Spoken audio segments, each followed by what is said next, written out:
فاتحہ۔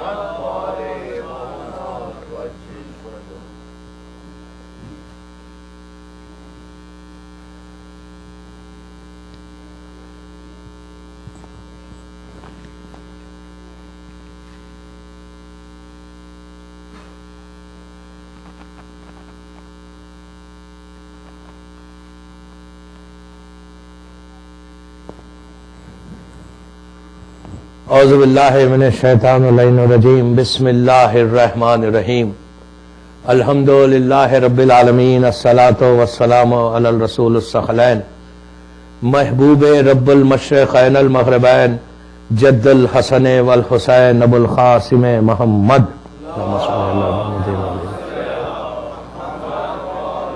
وعلی اہل بیتہ طیبین الطاہرین المعصومین المظلومین۔ بسم اللہ الرحمن الرحیم، live like علی die like حسین، صلوات پڑھے محمد۔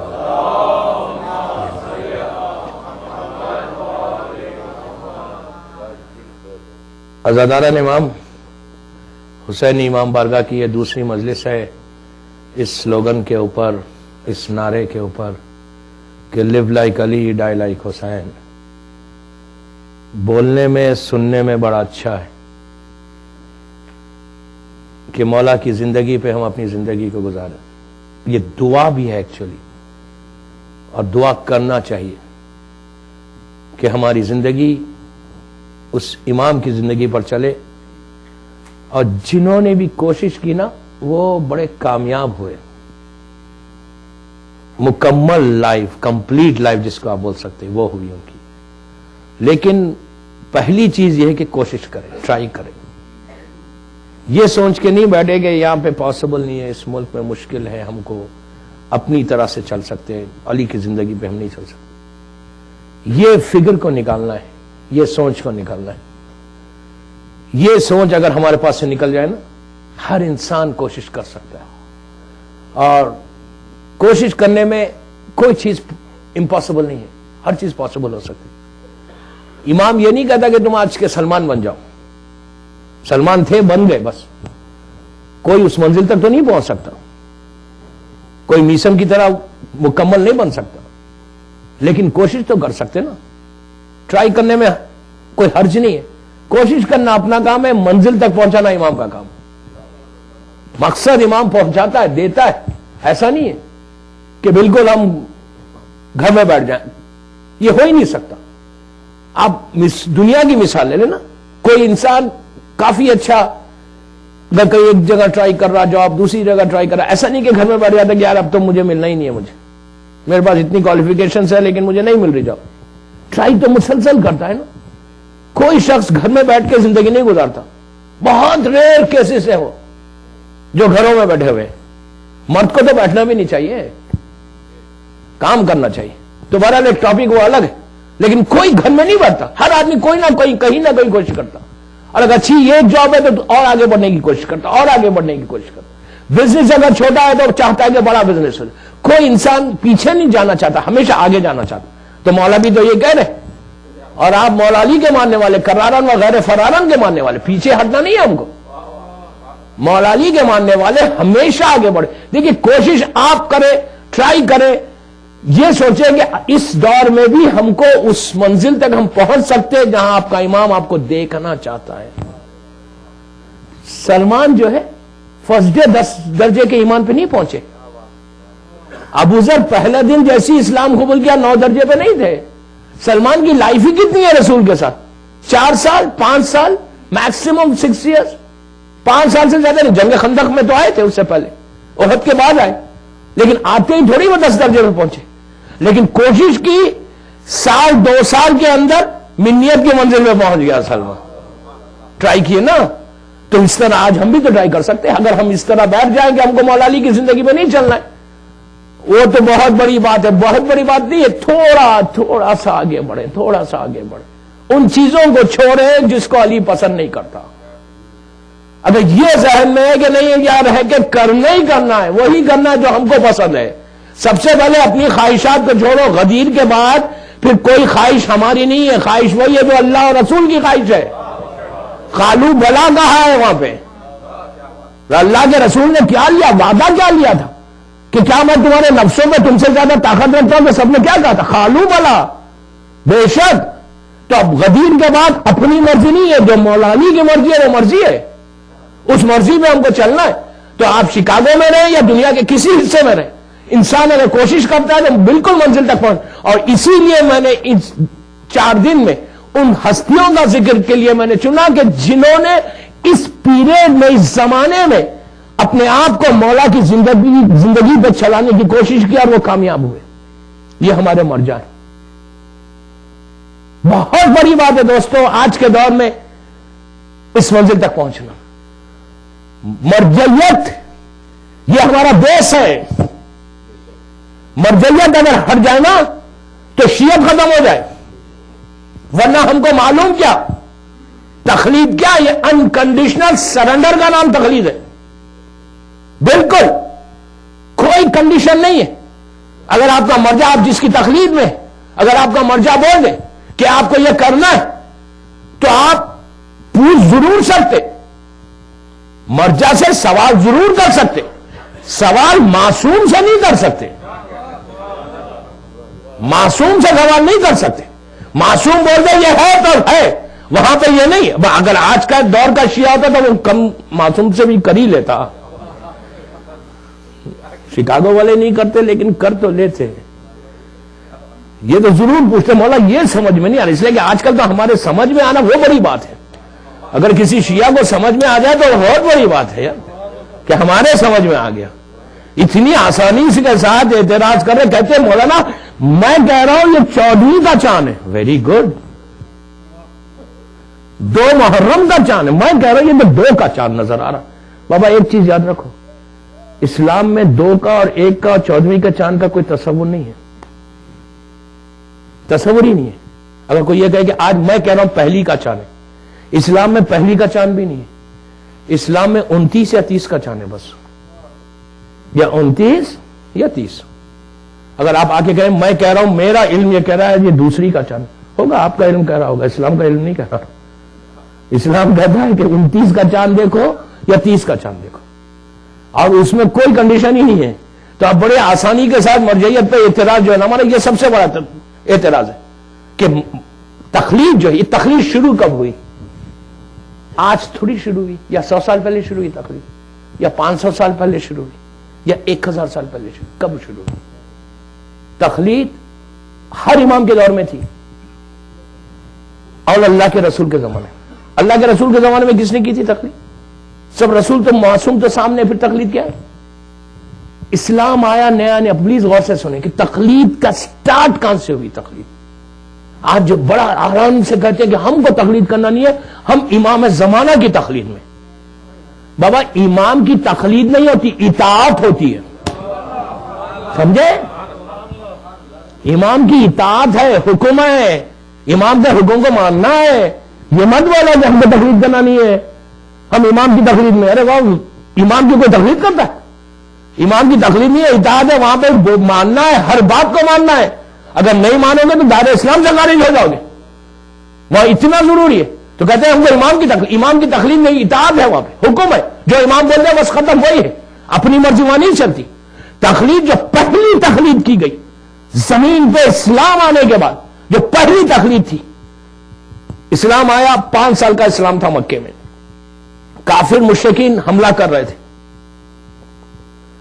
لوگ مر رہے تھے، ایسی قربانی ہو رہی تھی، تو اللہ کے رسول نے جناب جعفر طیار کو 70 مسلمانوں کے ساتھ افریقہ بھیج دیا تھا، ہجرت، پہلی ہجرت اسلام آنے کے بعد، کہا کہ چلے جاؤ اور وہاں جا کر اپنی زندگی بچاؤ ورنہ یہاں پہ یہ بھی ختم ہو جائیں گے۔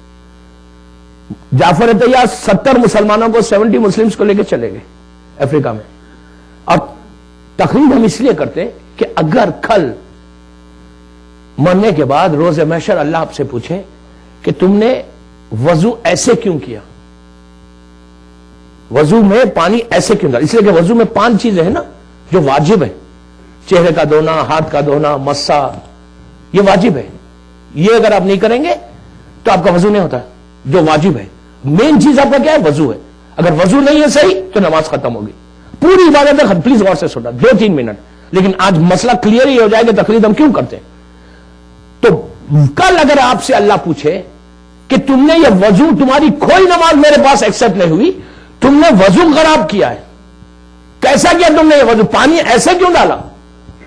پورا چہرے کے ساتھ سر بھی کیوں نہیں دھو لیا؟ پیر اپنے کیوں نہیں دھوئے؟ سب دھو رہے تھے، تم بھی دھو لیتے.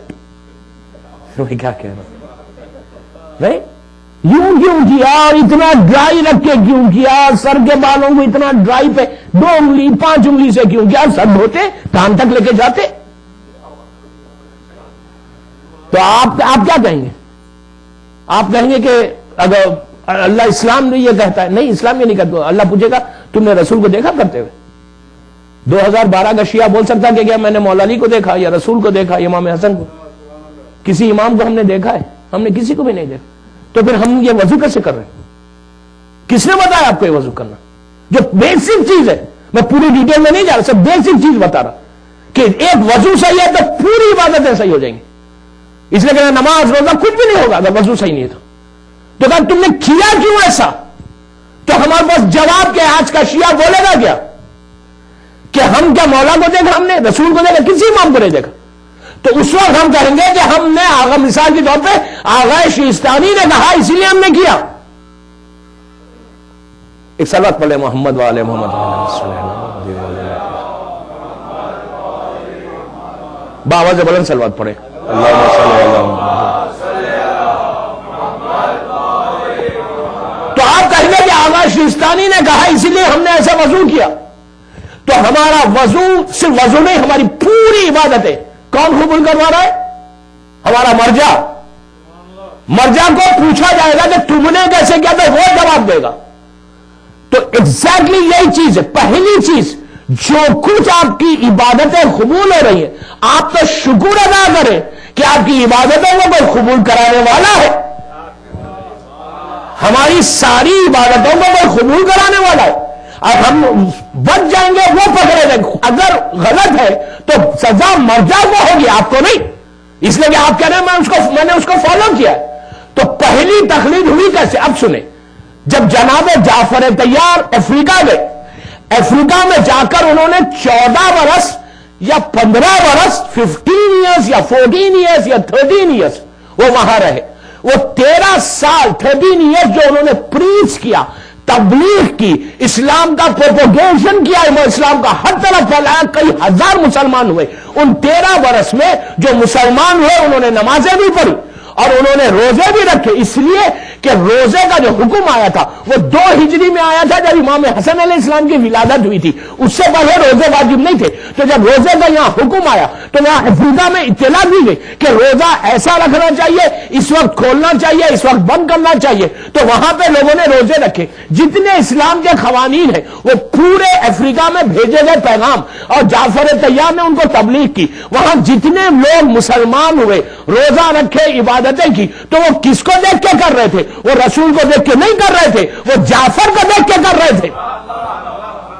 جعفر کو دیکھ کے کر رہے تھے. وہاں پہ جو مرا ان سے پوچھا گیا تو انہوں نے کہا کیا کہ ہم نے جعفر طیار جیسے بتایا ویسے ہم نے عمل کیا. تو ایک بات کنفرم ہو گئی کہ ان کی بھی عبادت جعفر طیار کی بتائی ہوئی چیزوں پہ عمل ہوا. انہوں نے بھی رسول کو نہیں دیکھا. تو پہلی تقلید کی جو بنیاد پڑی وہ جعفر طیار کے درو پڑی، اور اس رسول کے زمانے سے اس کے بعد ہر امام کے دور میں امام لوگوں کو تبلیغ کرتے تھے، بتاتے تھے، مختلف شہروں میں بھیجتے تھے، اور وہاں پہ جو بھی مسئلوں پہ عمل کرتا تھا وہ اس کو دیکھ کے عمل کرتا تھا، امام کو دیکھ کے عمل نہیں کرتا تھا.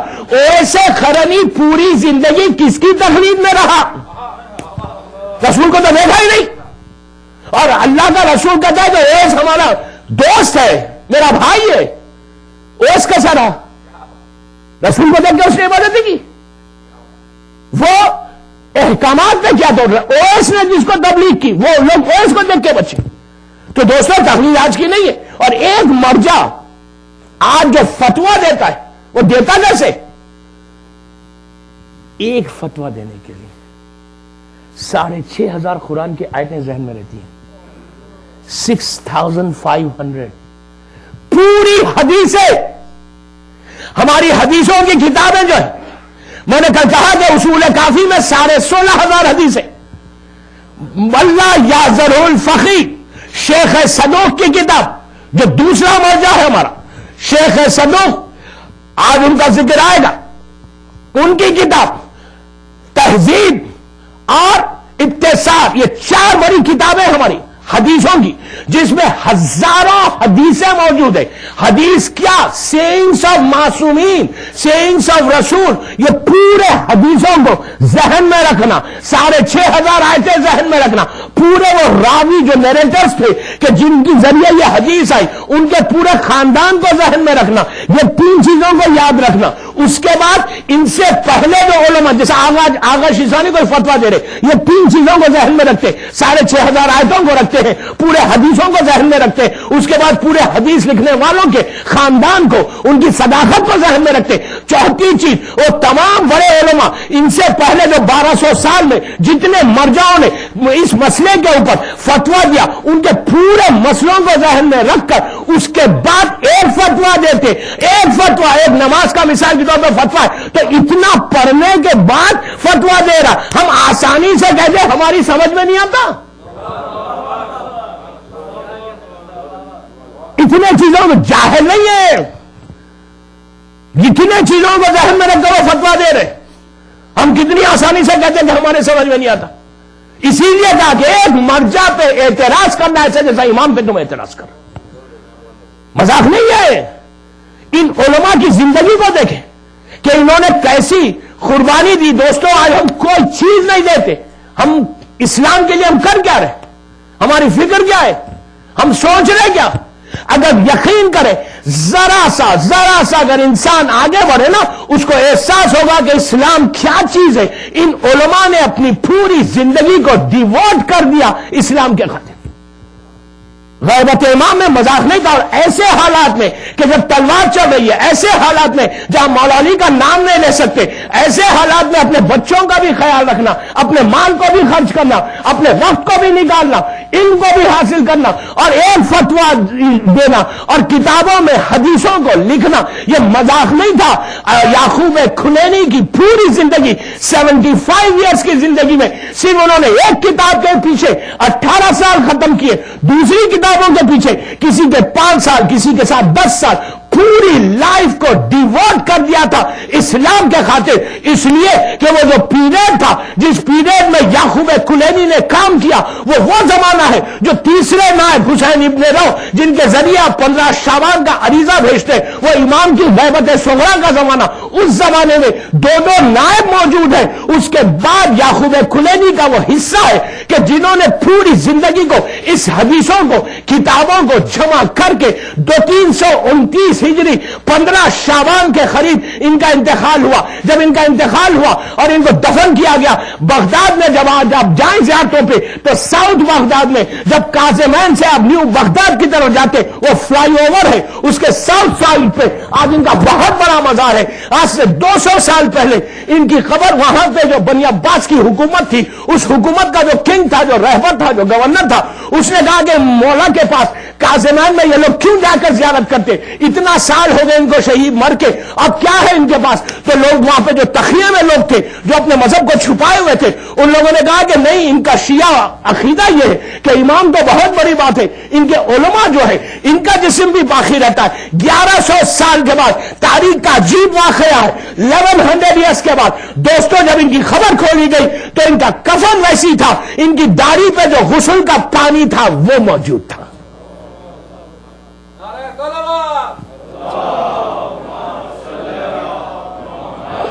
Live like Ali.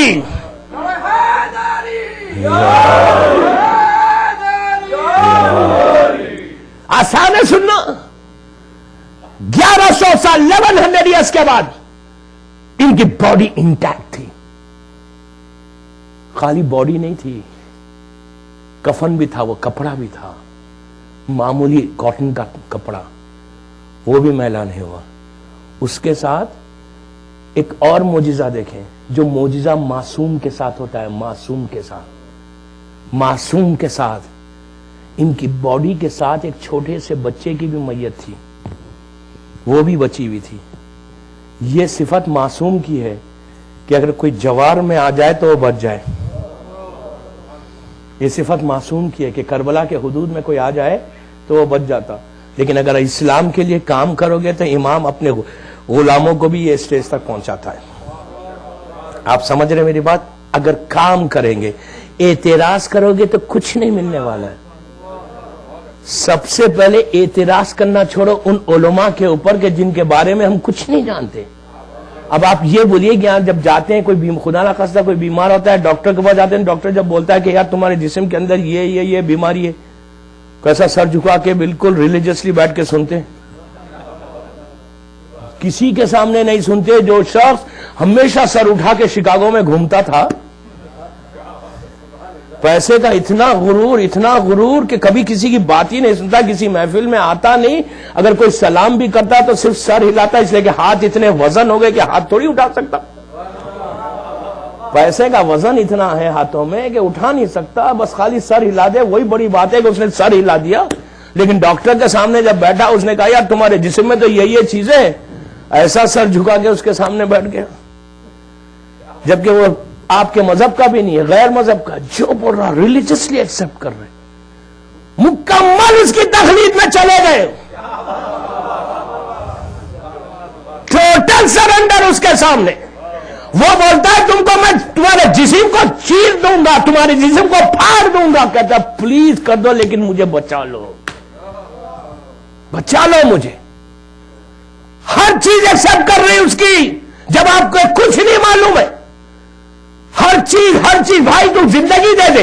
کس زندگی کی بھیک مانگ رہے؟ 60-70 سال والی. تمہارا مرجع تمہیں ابدی زندگی دے رہا ہے. میں کیا کہہ رہا؟ مرجع جو لائف دیتا نا وہ ہمیشہ ایٹرنل لائف دیتا ہے. مرجع وہ لائف دے رہا آپ کو. آپ اس کی بات سمجھ میں نہیں آ رہی. یہ انٹرنیٹ کے اسلام کو چھوڑ دو. اسلام انٹرنیٹ سے مت لو. انٹرنیٹ بہترین چیز ہے، میں اس کو منع نہیں کر رہا، لیکن یہ مطلب نہیں ہے کہ تھوڑا سا انٹرنیٹ کا اسلام لے کر ڈرائنگ رومز میں بیٹھ کے فتوے دینے لگے. بھائی مجھے معلوم شکاگو میں نہیں دیتے، لیکن ایک عام بات کر رہا. اپنے ڈرائنگ روم ٹاکس کو بند کرو بابا، بند کرو. چیک کرو بول کیا رہے ہو، مرجع پہ بول رہے ہو. انٹرنیٹ کا اسلام نہیں ہے. پڑھو، کتاب پڑھو، پڑھ کے لو. تھوڑا سا اسلام یہ سب سے زیادہ نقصان ہے. تھوڑا سا علم اگر کسی کے پاس آ جائے وہ سب سے بڑا نقصان پہنچاتا ہے. وہ اگر اپنے آپ کو عالم سمجھنے لگے، اور کبھی بھی اپنے آپ کو عالم سمجھو ہی مت. وہ ہم بڑے ہمارے مرجع اتنی پوزیشن پہ پہنچنے کے بعد بھی کہتے ہیں ہم طالب علم ہیں، ہم اسٹوڈنٹ ہیں. یہ ضروری نہیں ہے یہاں کا تھوڑا سا اسلام لے کر آپ بولنے لگو. یہ اگر ایسا بولنے لگو تو جو آج کل سو کال علماء آ گئے نا وہ ایسی ہے. میں کل کی گھروں کی مجلسوں میں بولوں گا ان کے بارے میں. یہاں ممبر سے نہیں، یہاں سے نہیں بولتا، یہ مجلس لائیو جا رہی ہے. میں بھی بڑی احتیاط سے پڑھا، مجھے بھی معلوم ہو گیا کون سی جاتی ہے کون سی نہیں جاتی ہے، کہاں بولنا ہے کہاں نہیں بولنا. ان کو صلوات پڑھے محمد والے. اس لیے کہ اتنے کان ہمارے بھی پکے ہوئے ہیں نا.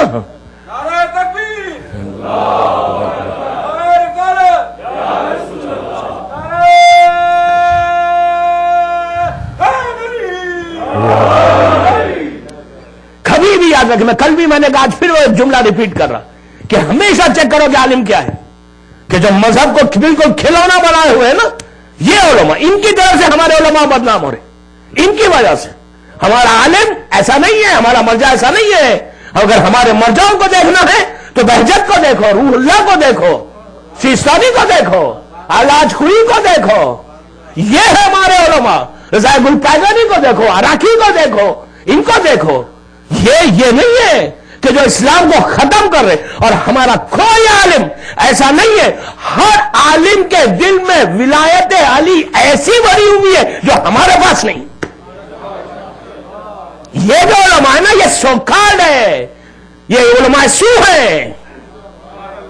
آپ سن لیا آپ نے آسانی سے سو، اس کا مطلب آپ نے بھی ایکسپٹ کر لیا. یہ علماء سو ہیں، یہ لوگ نقصان پہنچائیں گے. تو ہمیشہ چیک کرو کہ کس کے پیچھے جا رہے ہو، کیا ہاں کر رہے ہو. بہرحال میری وہ ٹاپک نہیں ہے، کل گھروں کی ٹاپک ہے، وہ گھروں کی مجلسوں کی. تو بہرحال کل لیکن ٹیپ کوئی نہیں کرنا. تو بہرحال گل پیدا نہیں ان کے بعد، کلینی کے بعد. اس لیے کہ یہ بھی ضروری ہے کہ ہماری یوتھ کو بتایا جائے کہ کون صحیح ہے کون غلط ہے، کہ کس کے پیچھے جانا ہے کس کے پیچھے نہیں جانا ہے. اسی لیے ضروری، اسی لیے پڑھنے والا ہوں کہ ہماری یوتھ کو پتا چلے. ایسا نہیں کہ ملتانہ خزہ گمراہ ہو جائے. اس لیے کہ بڑی جیسے شیطان نے دنیا کو سجا کے پیش کیا نا، تو یہ لوگ بھی سجا کے پیش کریں. ان کے پاس شارٹ کٹ اسلام ہے، شارٹ کٹ آزاداری ہے. تو یہ شارٹ کٹ آزاداری نہیں ہے. آزاداری 2 مہینے 8 دن کی ہے، آزاداری 8-10 دن کی نہیں ہوتی. اور آزاداری کے بارے میں یہ کہا گیا کہ ہر دن عاشورہ ہے اور ہر زمین کربلا ہے. لبیک یا حسین جو ہے نا، وہ صرف عاشورے تک بولنا نہیں ہے، 365 دن بولنا ہے، 24/7 بولنا ہے. لبیک یا حسین کیا چیز ہے انشاءاللہ بولوں گا کل سے. تو بہرحال یعقوب کلینی کے بعد کا جو پیریڈ ہے وہ حسین ابن بابی خمی. دوستو یہ وہ پرسنالٹی ہے، یہ وہ ہستی ہے کہ جس کو 11ویں امام نے خط لکھا تھا اور لکھ کے کہا تھا کہ اے حسین گھبراتے کیوں، اللہ تم کو ایک بیٹا عطا کرے گا. آپ دیکھیں کہ بیٹے کی بشارت امام دے رہا. 2 بیٹے تمہیں عطا کرے، ایک کا نام تم محمد رکھنا، ایک کا نام حسن رکھنا. آپ امیجن کریں کہ امام بول رہا کہ میں اللہ تم کو 2 بیٹے دے گا، یہ نام رکھنا. ان کے پاس 2 بیٹے پیدا ہوئے، ایک کا نام محمد رکھا جو آگے چل کے صدوق بنے. کیا ہستی ہے دوستو، کیا ہستی ہے صدوق کی. شیخ صدوق اس ہستی کا نام ہے کہ جو زمانے کے امام کی دعا سے پیدا ہوئے، جن کا نام امام نے رکھا. آپ سوچیں کہ کیا ہستی ہوگی جس کا نام امام رکھتا ہے، جس سے 4-5 مرتبہ ملاقات کرتے ہیں امام، جن کی بڑی مشہور کتاب. ایک زمانہ ایسا آ گیا تھا غیبت کا کہ سارے لوگ پریشان تھے، کتنی لمبی ایج کیسا ہو گئی امام کی. یا انہوں نے خواب میں دیکھا کہ خانہ کعبہ کے پاس یہ کھڑے ہوئے، اللہ ہم کو بھی زیارت نصیب ہو انشاءاللہ. حجر اسود کے پاس ہے، خواب میں دیکھ رہے ہیں کہ ان کی پشت پہ ایک ہاتھ آیا. پلٹ کر دیکھا تو فرزند زہرا ہے. سلام کر کے کہا کہ اے محمد، اب محبت دیکھیں امام کی، اے محمد تم تو ہماری دعا سے پیدا ہوئے. امام بولے کہ اے محمد تم تو میری دعا سے پیدا ہوئے اور تم کیوں گھبراتے ہو، تم اٹھو اور ایک ہمارے لیے کتاب لکھ. امام خواہش کر رہا کہ تم ہمارے لیے کتاب لکھو. صدوق کے معنی سچ بولنے کے، ان کا ٹائٹل تھا صدوق. تو ایک بات تو کنفرم ہو گئی، علی والے صرف سچ بولتے، علی والے جھوٹ نہیں بولتے. یہ بھی ایک میسج دینا تھا. لوگ کہتے ہیں مولانا بزنس میں تھوڑا تو چلتا ہے نا، یہ جو تھوڑا ہے نا اس کی اینڈ نہیں ہے. تھوڑا تو چلتا ہے نا مولانا، بزنس میں بغیر جھوٹ بولے بزنس کریں گے کیسا؟ آپ کو پتہ ہی نہیں، بغیر جھوٹ بولے تو کوئی کر ہی نہیں سکتا بزنس. میں نے کہا امام کو معلوم ہی نہیں تھا، ایک زمانہ آنے والا جو بزنس میں جھوٹ بولنا ہی بولنا ہے. اور بس ایک چیز یاد رکھو، جب جھوٹ بولو گے تو گھر تمہارے رزق کی برکت چلی جائے گی، بزنس کی برکت. جو آج بزنس نہیں چل رہا نا، بڑے بڑے بزنس ہیں لیکن نہیں چل رہا اس لیے کہ جھوٹ بولا ہے. مولا علی کا چاہنے والا جھوٹ نہیں بولتا. تم صدیق اکبر کے ماننے والے ہو. علی اگر بھروسہ ہو کل کے اوپر تو تم جھوٹ کبھی نہیں بولو گے. مولا علی کے جملے کو ہمیشہ یاد رکھنا ذہن میں، اللہ پہ بھروسہ، توکل اللہ، امام پہ بھروسہ. امام نے کہا کس سے سیکھو معلوم بھروسہ؟ کل کے اوپر پرندوں سے سیکھو. آپ سمجھے مولا نے کیا کہہ دیا؟ برڈز، پرندے، پرندوں سے سیکھو. کیسے؟ کہا وہ رزق کو لے کے آج جاتے، ان کو فکر ہی نہیں کہ کل کیا ہوگا، ان کو پتا ہے کہ کوئی بیٹھا ہوا ہے جو رزق دے گا. پرندوں سے سیکھو، جانور سے سیکھو. یار جانور سے سیکھو ٹرسٹ کیا چیز ہے. ہم بینک بیلنس بڑھاتے جا رہے، ہماری رزق ختم ہی نہیں ہوتی، کبھی نہیں ہوتی. اور پھر اس کے بعد بھی ہمیشہ یہ کہنا کہ یار کچھ نہیں ہے، جو رکھا ہو وہ کس کا ہے. یہ جو ہے نا اور برکت ختم کرتا. بہرحال وہ ٹاپک الگ ہے. تو شیخ صدوق ان کا نام محمد، اور یہ سچ بولنے والے تھے. اتنی ذہانت، اتنا ذہین، اتنا انٹیلیجنٹ تھا یہ شخص کہ ان کی ذہانت پورے عرب میں چھا گئی تھی. ہر آدمی بولتا اچھا تم وہی ہو کہ جو امام کی دعا سے پیدا ہو گئے. ان کی ذہانت کا عالم دیکھو کہ اب غور سے سننا پلیز, یہ میسج میری ماں بہنیں بھی سنیں غور سے. یہ مدرسے میں گئے, جب جا کے ان اسٹوڈنٹ تھے اسکول میں, جب چھوٹے تھے, جب اسکول میں جا رہے تھے دینی اسکول میں, تو واپس آ کے کہنے لگے ماں جو بھی یہ پڑھاتے ہیں نا, جو سر جو اس وقت کے جو مرجع اس وقت کے جو علماء تھے جو پڑھاتے ہیں, ہمارے ذہن میں ایسا لگتا ہے کہ پہلے سے ہے. آپ سمجھے, پہلے سے ہے, ایسا لگتا ہے کہ ہم پڑھ چکے ہیں یہ سبق. یہ بات کیا ہے؟ تو ماں نے کہا کہ بیٹا جب تم میرے شکم میں تھے, میرے پیٹ میں تھے, جب تمہاری پریگنینسی تھی 7-8 منتھس کے جب تم تھے, تو میں تمہارے باپ کے درس میں جاتی تھی, تو جو تمہارا باپ پڑھاتا تھا وہ سنتی تھی, وہ خود نہیں سنتی, بچہ بھی جو پیٹ کے اندر ہے وہ بھی سنتا تھا. آج بڑے ریلیجسلی اگر بچہ پیدا ہو تو اذان اور اقامت تو ضرور دیتے, کتنا ہی ماڈرن شیعہ ہو جو کسی کو نہیں مانتا, لیکن اذان اقامت ضرور دے گا. پہلی آواز تو سنا دی, ماں گھر کو لے کر آئی, اب کیا سنایا؟ اب وہ سنایا جو ہم کو پسند ہے. سب سے پہلے اپنے بچے چیک کرو کہ جب گھر لا کر معصوم بچوں پہ ظلم کر رہے ہو, ان کو وہ سنا رہے ہو جو اسلام منع کرتا, جس کی وجہ سے آج تو ہمارے اولاد, ہمارے یوتھ, ہمارا جنریشن جو خراب ہو رہا ہے, اس کا ریزن کیا ہے کہ گھر لانے کے بعد آپ نے سنایا کیا؟ میں کیا کہہ رہا آپ سے, وہاں پہ تو اذان دے دی, وہاں تو اقامت دے دی, گھر آنے کے بعد اب وہی سنا جو ہم سن رہے ہیں. خوبصورت میوزک سے ویلکم ہو رہا ہے گھر کا, نیو بورن بیبی آ گئی, بڑے پارٹی ہوئی. پارٹی کرنا حرام نہیں ہے, اسلام منع نہیں کرتا, ضرور کرے, لیکن پارٹی وہ کرے, وہ سیلیبریشن کرے جو اسلام چاہتا ہے. اسلام کے فریم کے اندر اگر پارٹی کر رہے ہو تو تمہارا بچہ پھر صدوق نکلے گا. اگر تم چیک نہیں کرتے, پلیز میری ان لڑکیوں سے, ان فیملیز سے ریکویسٹ ہے کہ بچوں کو ایک نعمت اللہ نے دی, بلیسنگ دی تم کو, گھر لا کر کیا سنایا؟ بہترین میوزک چل رہی ہے, خوبصورت, اور جب چلی تو خود بھی سنا, بچے نے بھی سنا. آج کل اس لیے چھوٹے بچے بھی ہاتھوں کو ہلاتے ہیں جب میوزک چلتی ہے. کیوں ہلا رہے ہیں؟ اس لیے کہ آپ نے عادت ڈال دی. پہلا جو لقمہ گیا مچھے کے پیٹ میں, وہ کیا گیا؟ آپ سوچ رہے یہ کیا کہہ رہا میں آپ سے. آج جو اولاد خراب ہو رہی, دوستو یاد رکھو, سب سے بڑا انویسٹمنٹ تمہاری اولاد ہے. ہر ماں کو چاہیے کہ اپنی اولاد کو وہ تربیت دے کہ جو اسلام چاہتا ہے. بہرحال وہ تربیت اولاد کا ٹاپک الگ ہے. تو شیخ صدوق کی ماں نے کہا کہ بیٹا جب تم میرے شکم میں تھے تو ہم جا کر سنتے تھے, تو وہی بچہ سن رہا. شیخ صدوق نے جب امام کو دیکھا خواب میں, اس کے بعد انہوں نے پھر لکھا کتاب, اٹھ کے کتاب لکھی. ایکسٹرا آرڈینری بک ہے, کراچی میں اس کا اردو میں ترجمہ ہوا. میری خواہش ہے کہ آپ ضرور پڑھیں. اس کتاب کا نام ہے اتمام دین اور اتمام نعمہ. یہ شیخ صدوق کی ایکسٹرا آرڈینری بک ہے جو امام کے اوپر انہوں نے لکھی, پوری دلائل کے ساتھ کہ کیسا امام زندہ ہے اور کیسا ظہور کرے گا. بہت اچھی کتاب ہے. اس کے بعد انہوں نے ایک علل الشرائع کتاب لکھی, یہ بھی بڑی اردو میں ترجمہ پاکستان میں ہو گیا. یہ وہ کتاب ہے دوستو کہ اس میں انہوں نے ہر چیز کی لاجک بتائی. مثال کے طور پہ آپ چہرہ وضو میں منہ دھوتے, چہرے پہ پانی ڈالتے تو کیوں ڈالتے, ہاتھ کو ایسے دھوتے تو کیوں دھوتے, صفا اور مروا میں 7 چکر لگاتے تو وائی کیوں کرتے, خانے کعبہ کے 7 چکر لگاتے کیوں کرتے. ہر اسلام کے حکم کی شرح لکھی ہے اس میں. علل الشرع کتاب ہے, ایکسٹرا آرڈنری بک ہے شیخ صدوق کی. وہ 1200 سال کی کتاب, اور آج بھی اس کتاب کا انگلش میں اردو میں ترجمہ ہو گیا.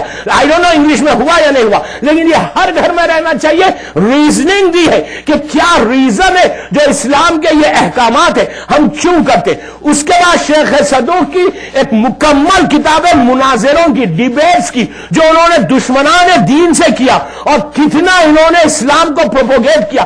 صرف اسلام کو نہیں, مسلمانوں سے بھی کیا.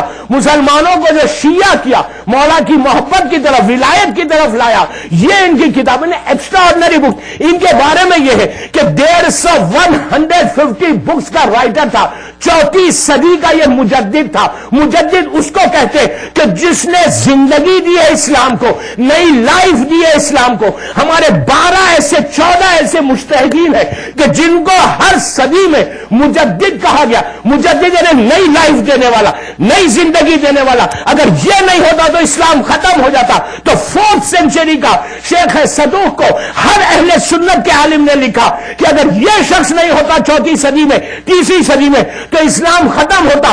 اس نے شیعت کے پرچم کو لہرایا، اس نے شیعت کو مضبوط کیا.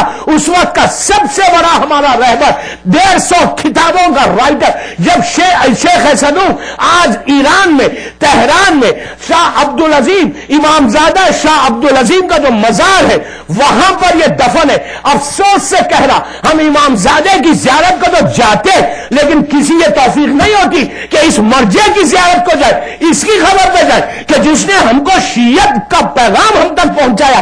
اس کے بارے میں بھی یہ ہے کہ رہبر کا انقلاب آنے کے بعد شیخ صدوق کیا نیا مزار بنا ہے. شیخ صدوق کے بارے میں بھی یہ ہے کہ ان کی میت 1100 یا 1200 سال کے بعد جو داڑھی کے اوپر جو خضاب تھا یعنی مہندی تھی اس کا رنگ نہیں گیا تھا. یہ ہے شیخ صدوق. شیخ صدوق کے بعد کا پیریڈ ہے شیخ مفید. میں تیزی سے لے کے اگر میں بھی جب ان پہ پڑھتا ہوں تو ایک مجلس مکمل ایک مرجع پہ ہوتی ہے، لیکن 4 دنوں کی ٹاپک نہیں ہے. لیکن صرف ایک اویئرنیس آنے کے لیے میں بریف لائن کھینچنا چاہتا کہ ہمارے یوتھ میں وہ جذبہ پیدا ہو جائے کہ ہمارے علماء کی عزت، ہمارے مرجعوں کی عزت ہم کو پتہ چلے کہ یہ شیعت ہم تک آئی کیسا. آپ ایک صلوات پڑھ لیں محمد وآل محمد.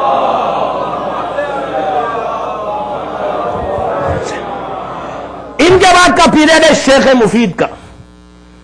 یہ تو ایک عجیب پرسنالٹی ہے. اللہ ہم کو کاظمین کی زیارت نصیب کرے گا.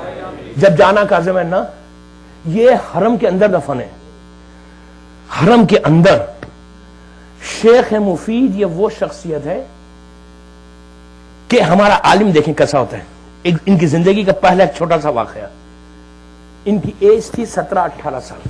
اچھا، یہ وہی مرجع ہے کہ جس کو امام نے سلام کیا، اور امام کا جملہ آج بھی ان کی خبر کے اوپر شعر وہ اشعار لکھے ہوئے کاظمین میں. جب جانا کاظمین تو جا کے دیکھنا، 6 اشعار شعر ہیں ان کی خبر مبارک پہ لکھے ہوئے. ان کے انتقال کے وقت امام نے کہا یہ میرا بھائی تھا جو چلا گیا.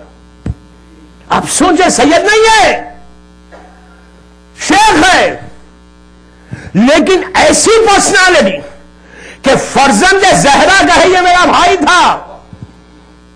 یہ وہ شیخ ہے، وہ شیخ ہے دوستو، سید زادہ نہیں ہے. یہ وہ شیخ ہے کہ جس کے خواب میں مادر حسین آئے. اب امیجن کریں مکمل حجاب میں. یہ وہ شیخ ہے کہ جس نے بچپنا امام حسن امام حسین کا خواب میں دیکھا. اب امیجن کریں کیا حال ہوگا، کیا چیز ہے، یہ کیا شخصیت ہے. ان کی زندگی کا مشہور چھوٹا سا واقعہ. نئے اسٹوڈنٹ تھے، 18 سال کا ایج ہے، 17 یا 18. غور سے سننا، 17-18 سال کا سن ہے، ایج ہے. پہلی دفعہ اسلامک یونیورسٹی میں ایڈمیشن لیا بغداد میں، شیعہ مدرسے میں جوائن کیا. جیسی جوائن کیا معلوم کیا کہ پورے بغداد عراق، غور سے سنی، پورے بغداد عراق میں سب سے بڑا مدرسہ اسلام کا کس کا ہے؟ تو کہا کہ اہل سنت کا بہت بڑا عالم ہے، عبداللہ بغدادی اس کا نام ہے. وہ اس کا مدرسہ چلتا ہے، اسکول چلتا ہے جس میں 10,000 کے اسٹوڈنٹس ہیں. انہوں نے اپنے جو ان کے سر تھے ان سے کہا، پرنسپل جو تھے اپنے شیعہ مدرسے کے، کہ کیا آپ کا اجازت ہے کہ میں وہ مدرسے میں بھی جا کے پڑھوں، وہاں پہ بھی پڑھوں اور آپ کے پاس بھی پڑھوں؟ انہوں نے کہا ضرور پڑھو. تو ہمارا عالم جو ہے شروع سے خالی شیعہ فقہ نہیں پڑھتا تھا، دوسری فقہ بھی پڑھتا تھا. اس لیے کہ جب دوسروں کا پڑھیں گے تو پتا چلے گا نا کہ کیا چیز ہے. دوسروں کی فقہ بھی جا کے پڑھتے. دوسرے مدرسے میں جا کے، مسلمانوں کے اس فقہ مدرسے میں جا کے عبداللہ بغدادی کے پاس ایڈمیشن لے لیا. پہلا دن، فرسٹ ڈے ایڈمیشن لیا. 10,000 اسٹوڈنٹس بیٹھے ہوئے. اس زمانے میں نہ مائک کا سسٹم ہے نہ کچھ. وہ وہاں سے تقریر کر رہا, پیچھے والے بیٹھے ہیں جو سننا ہے وہ سن رہا, اس لیے کہ دوسرے مذہب میں انٹرسٹ کا ہے, وہ جیسے چل رہا ہے. میں بڑی احتیاط سے پڑھا, اس لیے بڑی احتیاط سے پڑھا, جا کے دیکھیں آپ ہمارے مذہب میں خالی سر ہلانا آتا, اور کیا آتا ان لوگوں کو, جو رٹتے ہیں نا سر ہلا ہلا کے. میں اس سے زیادہ نہیں کہتا, میں بھی بڑی احتیاط سے پڑھ رہا, گھروں کے مجلسوں میں سنے آپ سر ہلا ہلا کے جو کرنا کہنا ہے بس اتنا ہی کہتے. تو ہوا کیا, اب صبح سے بیٹھے ہوئے سامنے وہ پڑھا, پتہ نہیں کیا سمجھ میں آ رہا, آہستہ آہستہ آہستہ شیخ مفید اس کے ممبر تک, تخت ممبر جو بھی تھا وہاں تک پہنچے, شام ہو گئی. اب 18 سال کا جوان, داڑھی بھی برابر نہیں, ینگ لڑکا, ہاتھ میں وہ جو بھی سسٹم تھا اس زمانے میں, جا کے اس کے تخت کے نیچے بیٹھ گیا اور وہ بڑی لمبی لمبی تقریریں کر رہا. اتنے میں شیخ کہتے ہیں کہ میں نے دیکھا کہ مین جو دروازہ انٹرنس ہے وہاں پہ اس عبداللہ بغدادی اس وقت کا سب سے بڑا متکلم تھا اسلام کا, سب سے بڑا, اس کا غلام نے دروازے سے پکار کے کہا کہ اے شیخ عبداللہ, ایک آدمی آیا ہے, ایک شخص آیا ہے, اور وہ آپ بصرے سے آیا ہے, یہ بغداد کا واقعہ, بصرے سے ایک آدمی آیا ہے اور وہ آپ سے کچھ سوال کرنا چاہتا ہے. تو اس نے پکار کر پوچھا, یہ بتاؤ وہ عالم ہے یا جاہل ہے؟ تو اس نے کہا نہیں مجھے نہیں معلوم. تو کہا اندر بھیج دو. وہ اندر آیا, وہ بصرے والا اندر آیا. شیخ مفید کہتے ہیں, اور عبداللہ بغدادی کو معلوم ہی نہیں کہ شیخ مفید ہیں کون. ایکچوئل ان کا نام مفید نہیں ہے, ان کا نام ہے محمد ابن نعمان. اس نام سے پتا چل گیا کہ یہ نعمان کے گرینڈ سن ہے, محمد کے بیٹے ہیں, محمد ابن نعمان ان کا ریئل نام ہے. یہ اسی نام سے ان کا ایڈمیشن ہوا تھا. مفید انہیں یہ کس نے دیا وہ ہے اس میں. وہ شخص آیا بصرے سے, یہ کہتے ہیں میں بیٹھا ہوا دیکھ رہا ہوں. وہ آیا, کھڑے رہ کر عبداللہ بغدادی سے کہا کہ شیخ میرا ایک سوال ہے, کہ آپ جواب دیں گے؟ وہ بہت بڑا عالم تھا, اس نے کہا پوچھا کیا پوچھنا ہے؟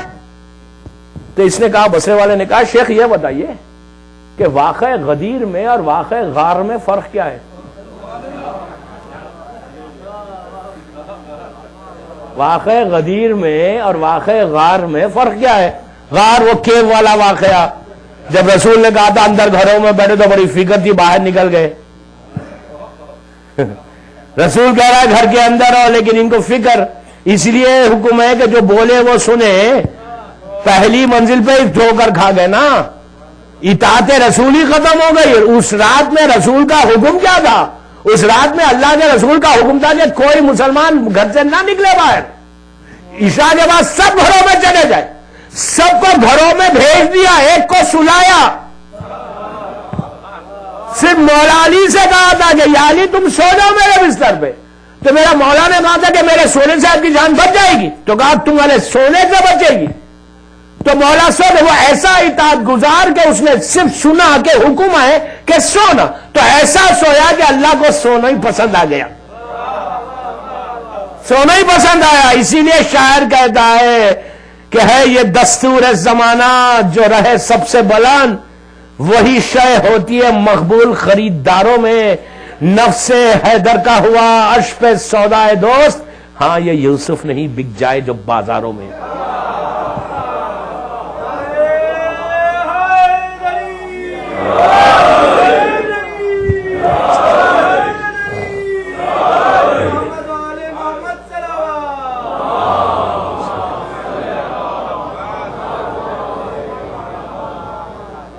یہاں پہ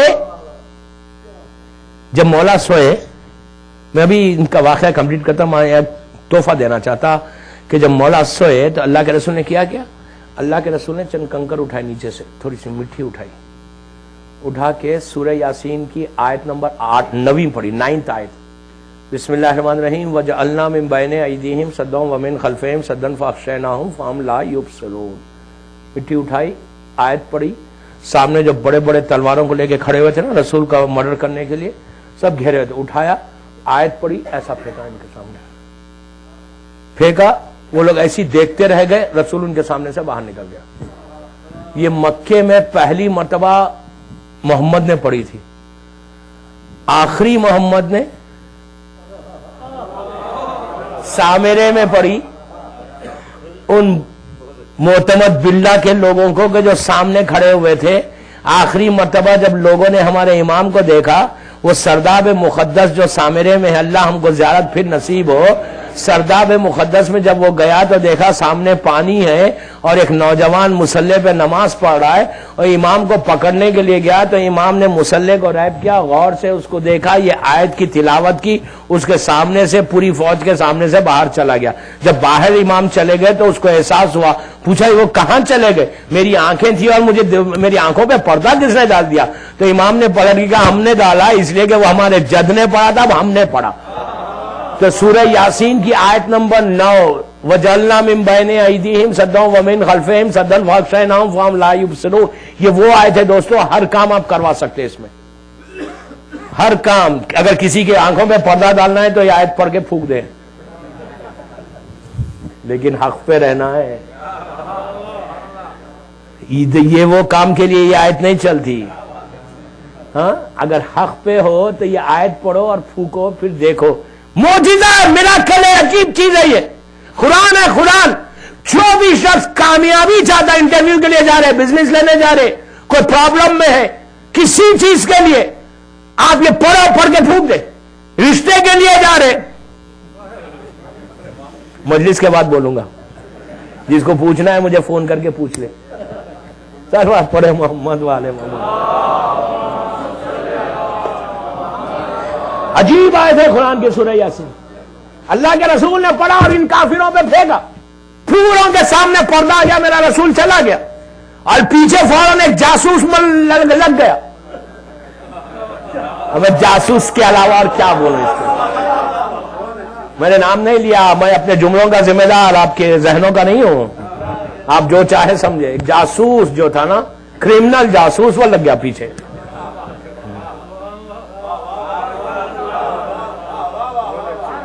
تاریخ کا کرمنل جاسوس ہے، اس نے ہائی جیک کیا ہے اسلام کو، ہائی جیکر ہے، اس کو تو شوٹ کر دینا چاہیے۔ لگ گیا پیچھے رسول کے، پوچھا اللہ کے رسول نے کیوں آئے تم؟ تو آپ کی محبت میں آیا۔ یہ وہی ہے کہ جو کچھ سال پہلے بھاگے تھے جب محبت یاد نہیں آئی تھی۔ تو بہرحال تو اس نے آگے پوچھا بصرہ والے نے، یہ بتائیے غدیر میں اور غار میں فرق کیا اس کیف کے واقعے میں؟